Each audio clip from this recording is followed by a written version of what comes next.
right. A nice little evening and perfect Charleston sea breeze. Unfortunately, we didn't have that today, Mike Ingham. It was okay for you. You won J24s. Yes, we did. How was your weekend? Oh, we had a great time. They put on a great show. This is the Southern hospitality at its finest. Let me ask you a question. You sailed here before, I know that. Yeah, we did J24 Nationals here about 6 years ago. I can't remember exactly when, but it was really fun then too. Well, you only had one good day of racing. Can we get you back and bring more J24s next year? For sure. You know what? I think you can't help the weather. It's blowing too hard one day, not enough the next, and current was ripping.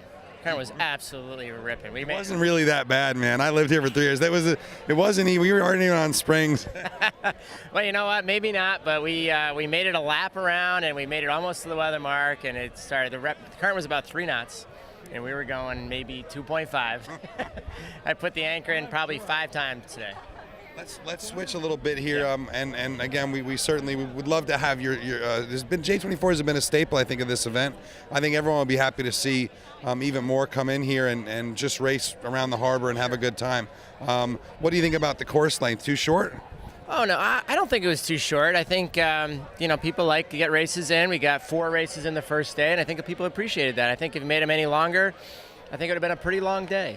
Yeah. And today it was a pretty short course. It was only half a mile. But the current's going 2.7. I think it was a lot more than a half a mile that we sailed through the water. I bet it was. You are one of the committee members, I think, for the J24 World Championship in 2012. Is that right? That's correct. Tell us about that plan and about the idea of hosting an open J24 Worlds in Rochester. So the Worlds this year in the J24, not this year, next 2012, September 2012, are in Rochester, New York, and it's an open Worlds. What that means, it's the first time in J24 history that we're allowing anybody that in this year, calendar year 2011, sails a sanctioned J24 event enter. So you can't just show up, but you do need to, you don't have to qualify as you've had in the past.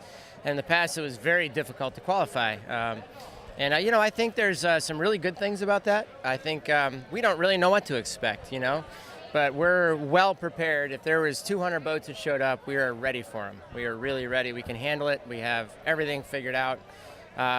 Even though it's a year and a half away, we're already on our 6th month of planning. So we're in good shape. And this is also what the J22s tried in Rochester, isn't that right? Yeah, we had Open Worlds in J22s maybe 3 or 4 years ago, and that was it was well over 100 boats. 130 boats or something like that. 130 boats, and it was great. So we're ready.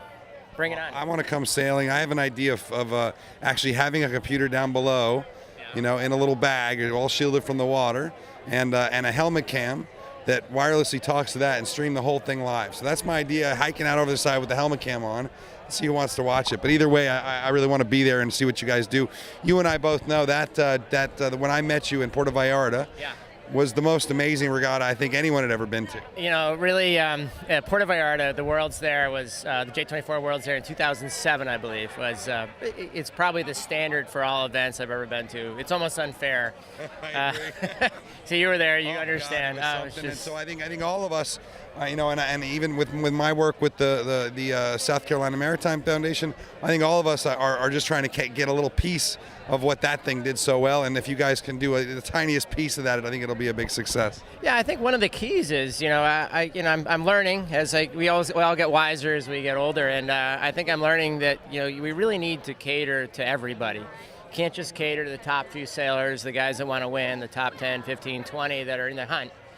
Even if they're the loudest. Even if they're the loudest, and I hope they're not. Yeah. I hope their parties are. But we have 130 boats, 150 boats. If the top 15 or 20 are in the hunt, there's still 130 left or something. And they really make the regatta. Otherwise, you just have a little regatta with some really good guys and no fun. Exactly. So that's what we're hoping to do. We're ready for everywhere. We're going to cater to the best, and we're going to cater to the partiers. Everybody's going to have a great time. Well, good for you and good for Rochester for doing something a little different. I think that's what we need. Just new thinking and the ability to not follow the same path.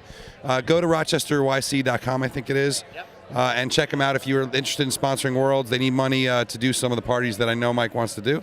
So check them out, and that's it, man. It's great to see you, as always. Great, yeah, thanks. Good to hang out with you, and contact me if you need anything for the Worlds. We'll be talking, bro. Absolutely. All right.